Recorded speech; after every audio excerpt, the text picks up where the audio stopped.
for more on this ahead of some potentially high winds tomorrow. We're going to bring in Los Angeles County Fire Chief Anthony Marrone. Chief Marrone, thank you very much for being here. Thank you to your teams and to all the fire teams in the area working to keep people safe.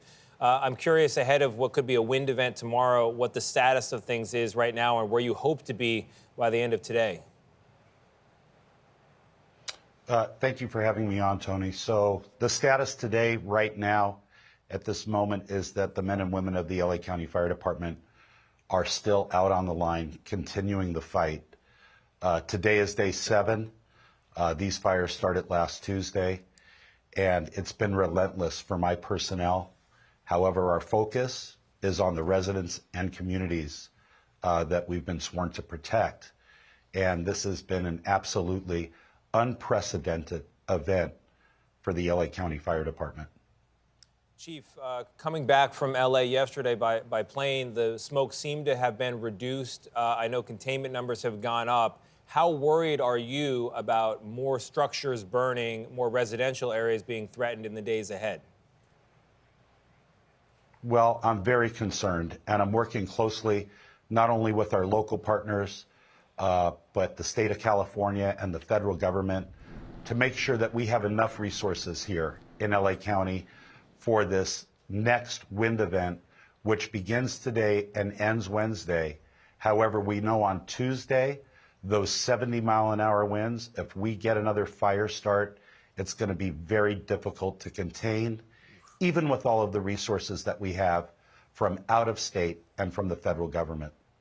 Chief, let's talk about those resources. The Los Angeles City Fire Chief has criticized the city of Los Angeles for not having enough resources, budget cuts. Do you feel like you have enough resources to tackle these fires, both in the past week and what's to come? Yes, I do. I've been fortunate. I have amazing support from the 5 members of the County Board of Supervisors. I have a $1.7 billion budget, 5,000 members in my department.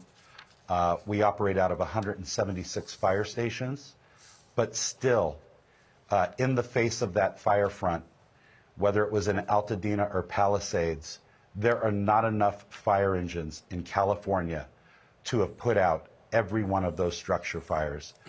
The big story here is the number of lives lost, people who didn't have time to get out of harm's way. I think the nation watched 60 Minutes last night, and we saw the story of the Calvin family and how Zaire lost his sister Evelyn because there was no time to leave.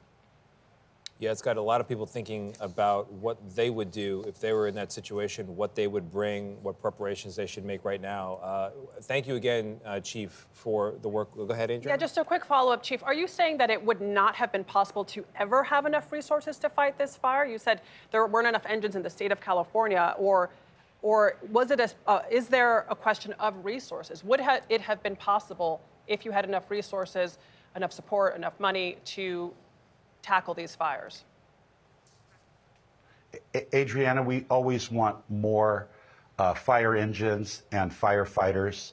However, this was unprecedented. This was a community conflagration similar to Paradise, California, Lahaina, the fire in Colorado, the Marshall Fire. Never before, though, has a wildfire moved into a metropolitan community like Los Angeles, where we have 3,000 firefighters on duty every day.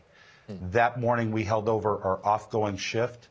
We had thousands of firefighters on duty, and it still wasn't enough. All right, Chief Marrone, thank you so much for everything that you and your teams have done.